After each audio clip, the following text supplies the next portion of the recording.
Pessoal, boa noite. Nesse momento vamos iniciar nossa transmissão com a Coronel Dilene. Vamos falar de desafios e soluções para a segurança pública. Obrigado a todos que já estão nos assistindo. Vou ler rapidamente aqui o currículo da Coronel.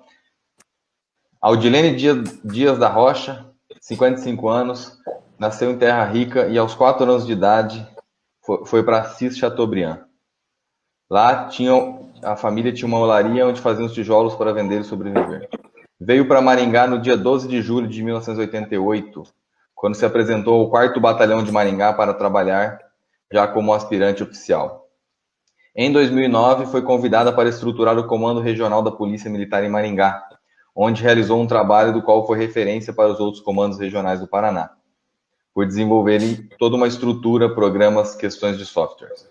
Durante esse tempo, sempre buscou lutar pelo seu espaço como mulher e profissional, conquistando o respeito de homens e mulheres da corporação.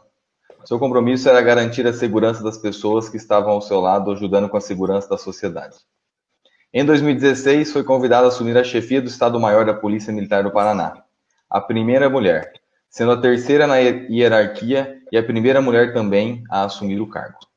Vendo o trabalho que estava realizando, em 2018, a então governadora Cida Borghetti a convidou para assumir o Comando Geral da Polícia Militar do Paraná, sendo a primeira mulher em 163 anos de existência da Polícia Militar a ocupar o cargo, e a segunda do Brasil a assumir o Comando Geral.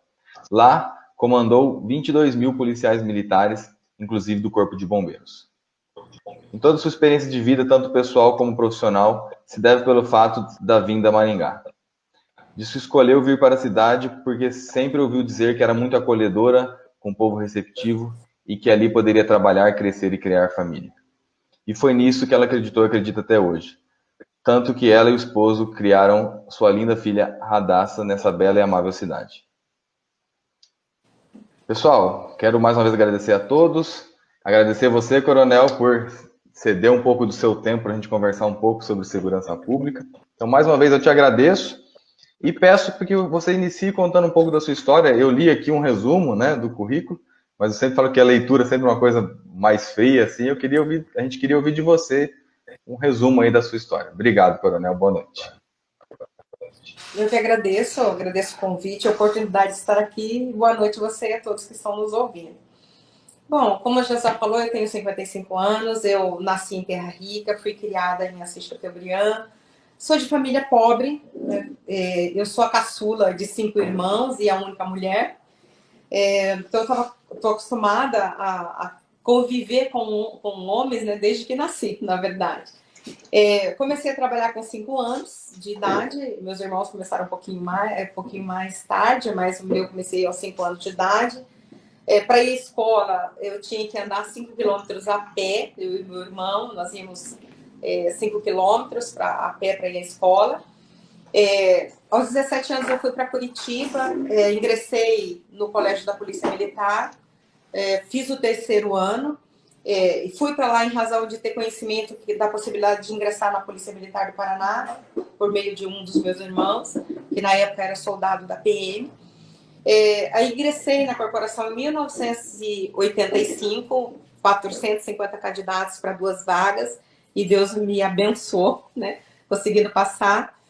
Em 88 eu me apresentei aqui já como aspirante oficial, porque, como já foi dito aí, eu ouvia muito bem de Maringá, falar de Maringá e dessa possibilidade, e eu acreditei nisso, né, e vim para cá.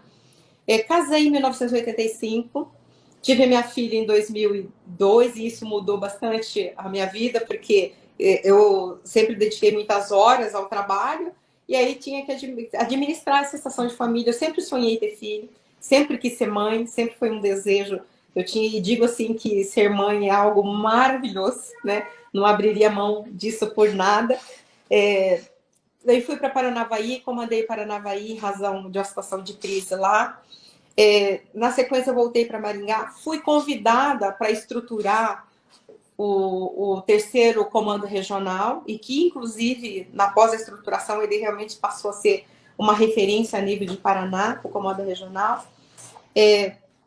Fui assessora da vice-governadora Cida Borghetti para assuntos de segurança pública.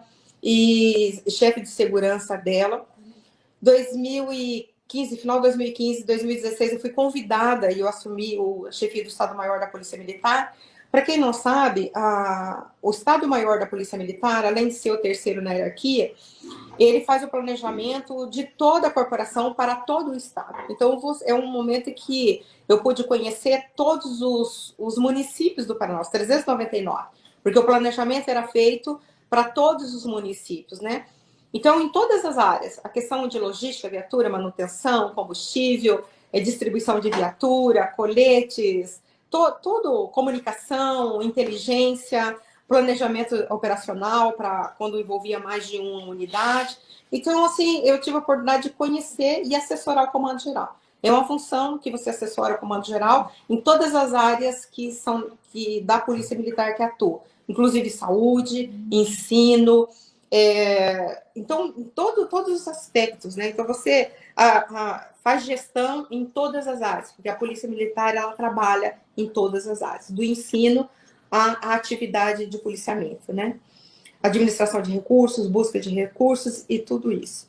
Aí, em 2018, então, governadora Cida Borghetti, que vinha acompanhando o meu trabalho, ela me convidou para ser a primeira comandante-geral, né, da corporação, em 163 anos, uma grande responsabilidade, e que eu entendo que a autoridade ela é dever, né, não é privilégio, mas ela é um grande dever, né, é um privilégio porque é reconhecimento do seu trabalho, mas é um grande dever, que você tem que cumprir com a sociedade, com a própria corporação, né, e os desafios, assim, eles foram muito grandes, mas eu acredito que as vitórias, elas foram muito maiores do que os desafios. E agradeço a Deus, agradeço as pessoas que reconheceram o meu trabalho, em especial a governadora Cida Borghetti, na época que me deu essa oportunidade, porque se eu não me saísse como ela esperava, com certeza isso repercutiria negativamente para ela, né? E ela confiou, acreditou na minha capacidade, na minha competência, e eu tive a oportunidade de demonstrar isso ao longo da minha carreira. Então, assim, uma história bem resumida, né? Porque se eu for contar, ficaríamos aí 1, 2 horas falando sobre a minha história. Muito legal. E eu concordo, né, quando você fala da questão da autoridade, né? Ao mesmo tempo, é um reconhecimento, mas é uma responsabilidade muito grande, né? Ainda mais uma corporação como a Polícia Militar, né? Que tem todo um reconhecimento, que também tem uma pressão em quem lidera, né? E eu queria que a gente falasse um pouquinho mais desses desafios, né? Eu sei que tem uma carreira bonita e vitoriosa dentro da Polícia Militar. Quais são os maiores desafios, né? Como que funciona essa ascensão de hierarquia? Como que funciona isso?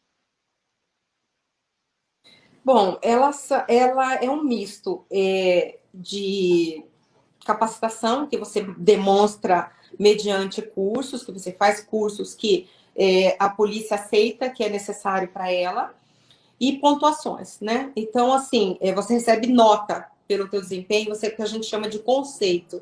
Então, os teus superiores, eles dão conceito para o teu desempenho, e aí tem vários critérios, questão ética, capacidade, pontualidade, existem vários itens que é analisado e você recebe o conceito. Esse conceito, ele forma uma nota, mais os cursos que você tem e o teu próprio desempenho, né? E eles vão somando pontuações. E aí você disputa com as pessoas que já têm o tempo suficiente, que preenchem o requisito, você entra numa lista. E nessa lista você vai disputar ali, com essas notas que você tem, formadas pelo conceito, mais pelos cursos e a tua capacitação profissional, você vai disputar com os mesmos que estão em nível similar. E aí você é promovido ou não em razão dessa soma do conceito, mais as pontuações pelo teu curso, né? É assim que você consegue galgar os novos postos de promoção. Eu estudei muito, na verdade, fiz direito, porque eu entendi que o direito ele me auxiliaria demais, né, no trabalho, uma vez que nós operamos, na verdade, com a legislação, com leis, né?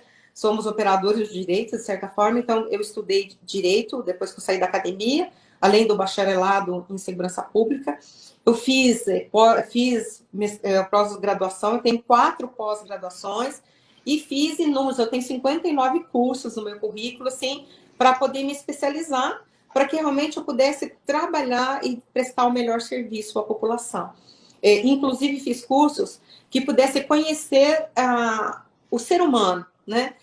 Pudesse me colocar no lugar, entender como que as pessoas reagem em determinadas circunstâncias e que as pessoas reagem de formas diferentes, justamente para que eu pudesse lidar com isso, dar o melhor atendimento e também, como nós temos a responsabilidade de treinar, de capacitar, de fazer ajustes e correção no trabalho dos nossos subordinados, para que eu tivesse essa condição, uma qualificação mais adequada para que ele pudesse prestar esse serviço. Então, tudo isso foi somando-se ao meu currículo e mais o conceito, que o conceito pesa muito, que é aquilo que os teus superiores veem de você, como que você trabalha, dentro daqueles requisitos todos que eles têm para dar as notas. Legal, a gente vê que exige muita dedicação, né, muita disciplina, e daí a minha próxima pergunta é ligada a isso, assim, né, o que você achou mais desafiador nesse processo, né, e junto com isso, a questão do ambiente da Polícia Militar, que ainda hoje ele é predominantemente masculino, a gente sabe disso, imagino que quando você entrou na corporação fosse ainda mais, né? Se você teve alguma dificuldade extra, se você chegou a sofrer algum tipo de preconceito dentro da corporação, como o fato de ser mulher influenciou na tua carreira? Olha, eu nunca tive muito essa preocupação de ser mulher, porque, como eu já disse agora há pouco, eu era caçula de 4 irmãos. Nós éramos em 5, 4 homens mais velhos, e eu era caçula. Então, eu lidava muito bem com os meus irmãos. Eu nunca tive essa dificuldade, até porque eu não tive irmãs. E sempre me relacionei muito bem com os meus irmãos e sempre olhei eles de igual para igual. Eu nunca me preocupava porque era mulher e eles eram homens, né? Então, eu não tive essa preocupação. Quando eu entrei na polícia, eu também não tive essa preocupação. Eu usei as características que eu tenho da mulher, que é um pouco diferente, por exemplo, a percepção da mulher. A mulher vê muito próximo as coisas, né? Ela consegue enxergar de forma detalhada próximo. O homem enxerga um pouco mais longe. Então, eu sempre tratei a questão do conhecimento, da habilidade e da atitude. Eu sempre coloquei isso na balança. Eu nunca me coloquei como mulher. Mas eu sempre coloquei, você me respeite como profissional, né? E sempre me coloquei dessa forma. E embora eu acho que a mulher tem o mesmo direito que o homem, sempre achei. Ela tem o mesmo direito, ela tem a mesma capacidade. A única diferença da mulher e do homem é a condição física, né? A força física, que pode ser trabalhada com artes marciais, você se dedicar um pouco mais com o material que você utiliza, a arma, cacetete, os equipamentos que você tem para fazer uso. Você pode suprir isso com um pouco mais de treino, com um pouco mais de habilidade para aquilo que nós precisamos, que é o caso na segurança pública, sim, a possibilidade de neutralização. Então, eu sempre procurei me especializar um pouco mais para estar no mesmo nível e não ser dito, não, você não pode porque é mulher. E quando um ou outro tinha essa dificuldade, eu dizia para eles, me diz no que você acha que eu vou falhar, ou o que o senhor acha que eu vou falhar. E sempre argumentei, todas as vezes eles cederam na argumentação, dizendo que eu estava correta. Então, eu fui galgando na argumentação. Quando eu cheguei em Maringá, por exemplo, no início, eles ficaram com receio que eu saísse para tirar serviço, que eu saísse para comandar o policiamento em futebol, e é normal, porque eles não estavam acostumados com mulheres. E eu sentei e conversei, expliquei para eles, eu tenho a mesma formação, não há necessidade de que os senhores se preocupem com isso, né? E aí eles foram me permitindo e viram que não tinha dificuldade, que a minha capacidade de resolução era igual a de qualquer um outro, porque eu tinha formação, eu tinha capacitação, então não havia preocupação. E a partir daí que eles viram que realmente eu era capaz, que eu tinha a capacidade e que o fato de ser mulher não interferia nisso, começaram a me tratar de igual para igual nesse aspecto, sabe? Então, na Polícia Militar, o que tive que demonstrar? Que eu tinha competência, que eu tinha capacidade para fazer. E foi só isso. E à medida que eu fui desenvolvendo, esse paradigma foi quebrado e eu fui trabalhando normalmente, me dando os desafios, me dando as dificuldades que tinha como qualquer outro homem, como qualquer masculino, vamos dizer assim, né, como profissional masculino. E na verdade, como eu já lidava com homens antes, minha infância inteira, né, com homens, eu não senti essa dificuldade. Eu acredito que talvez outras profissionais tenham sentido mais essa dificuldade do que eu, né? Porque a minha postura sempre foi assim, de ver igual para igual, porque foi assim que a minha mãe me ensinou, né? Eu nunca me coloquei, me senti inferiorizada ao homem por ele ser homem ou ser mulher. A força física, nós compensamos. E aí a gente toca a nossa vida e demonstramos o nosso trabalho, a nossa capacidade, né? Eu não senti assim. Agora, um grande desafio que eu penso que é para mim, que foi um grande desafio e que também foi para os meus colegas que foram comandantes gerais, é que no período que eu fui chefe de Estado-Maior e período que eu fui comandante geral, nós enterramos muitos policiais, né? Policiais que, desculpa, tomaram no cumprimento do dever. E você, nessa situação, você tem que trazer para si essa responsabilidade. Você tem que comunicar a família, você tem que acompanhar o velório, você tem que se pronunciar no ato do enterro, sabe, do sepultamento, porque a família fica esperando uma explicação daquilo.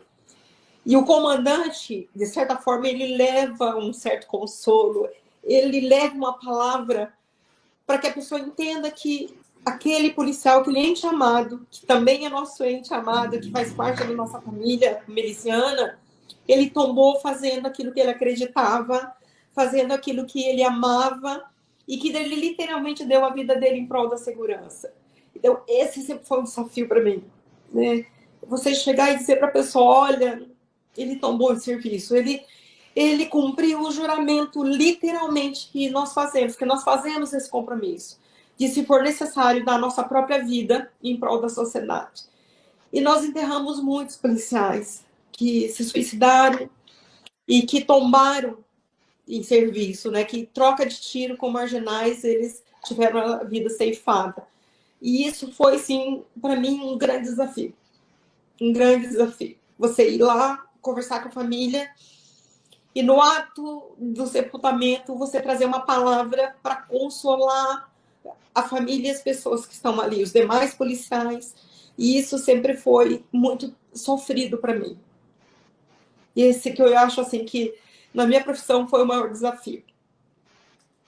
Eu não consigo imaginar o tamanho do peso, né, de ter que fazer esse tipo de situação de lidar com as famílias, né, que muitas vezes muita gente não entende, né, essa questão das forças policiais, né, essa questão do juramento, e que realmente muitas vezes todo ano tem policial que morre trabalhando, né? A gente vê essa questão é uma profissão de muita pressão, né? Você citou o caso dos suicídios, né? Que não só dos policiais, mas como um todo, geralmente não é divulgado, mas a gente fica sabendo de situações.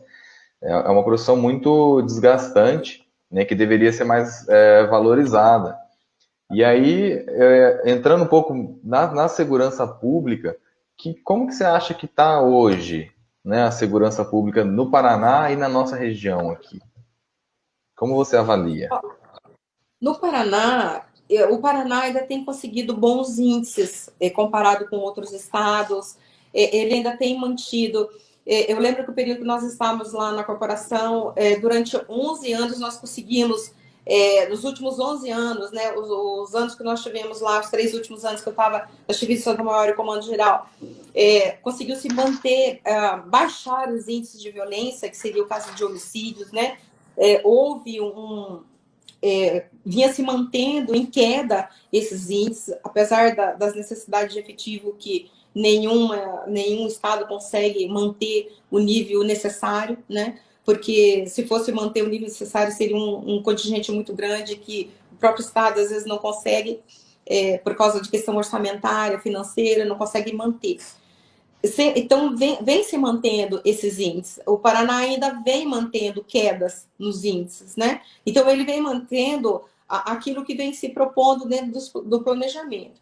E Maringá é uma situação completamente diferente. Ela é extraordinária, os resultados de Maringá. O ano passado nós tivemos, em termos de violência contra a pessoa, a morte violenta, o menor índice dos últimos anos.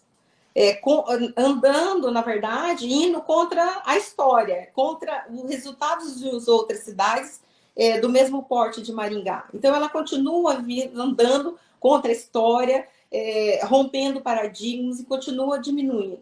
Por exemplo, esse ano, ela continua caindo, aumentou um pouquinho a questão do homicídio, percentual pequeno em relação ao ano passado, mas os outros índices, como furto e roubo, ela está caindo, está em ascendência. Significa que o trabalho que está sendo desempenhado pelas forças de segurança pública, ele vem dando resultado, né? Sabemos que o 4º Batalhão colocou o ciclo patrulhamento, eles têm redimensionado a questão de ROTAM, que são o policiamento com motocicletas, né? E com o tático móvel, o próprio choque.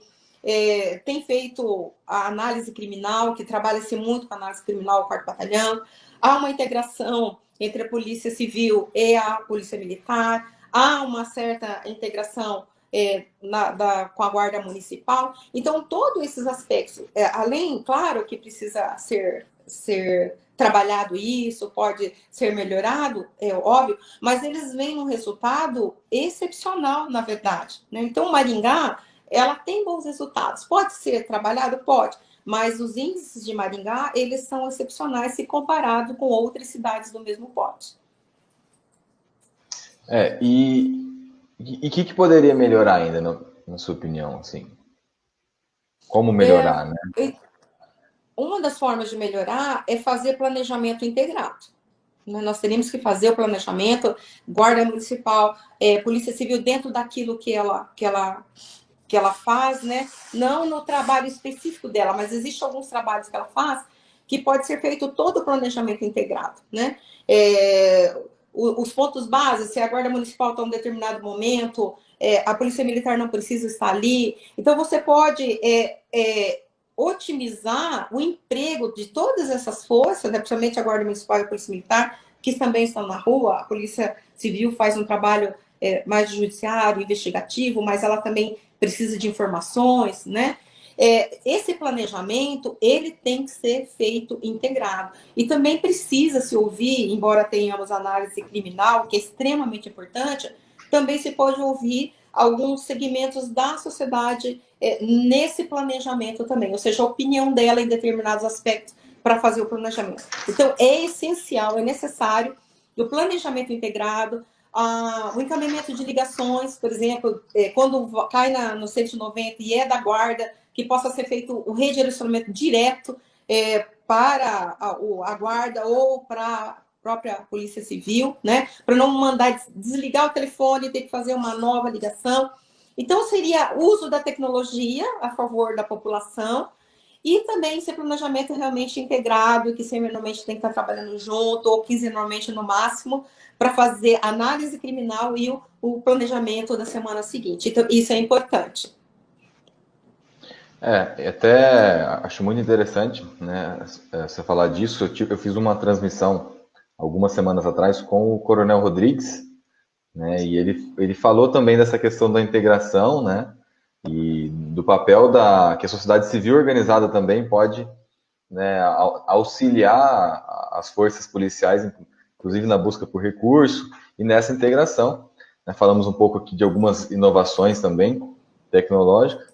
E um ponto que muitas vezes o pessoal esquece também, né, que é um pouco da minha área, que eu sou engenheiro civil, tem uma parte do planejamento urbano que contribui, né, positiva ou negativamente com a criminalidade, pelo menos furtos, roubos, né, que a questão das roçadas, né, então terreno baldio com mato alto é muito mais fácil, né, de alguém se esconder ali, alguém mal intencionado, iluminação pública.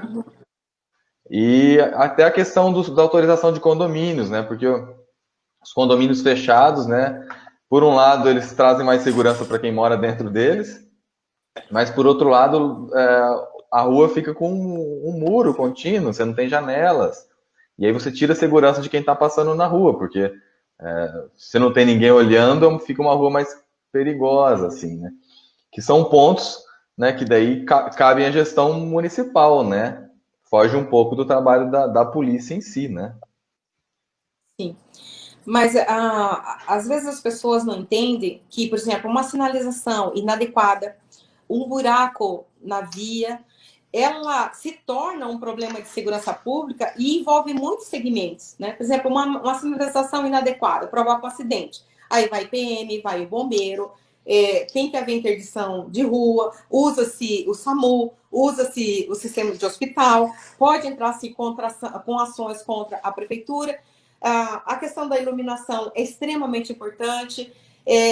Então, tem que haver um canal direto, por exemplo, ó, aquilo que a Polícia Militar, por exemplo, constata, ou a Polícia Civil, ou a Guarda Municipal, sobre roçada, sobre casas abandonadas, sobre iluminação, má sinalização, o buraco, ela tem que ter prioridade pela prefeitura. À medida que chega, ela tem que ir para cima, porque isso ela vai interferir em vários aspectos e causar danos e ter muitos custos, tanto para o Estado como para o próprio município, e às vezes para a própria pessoa.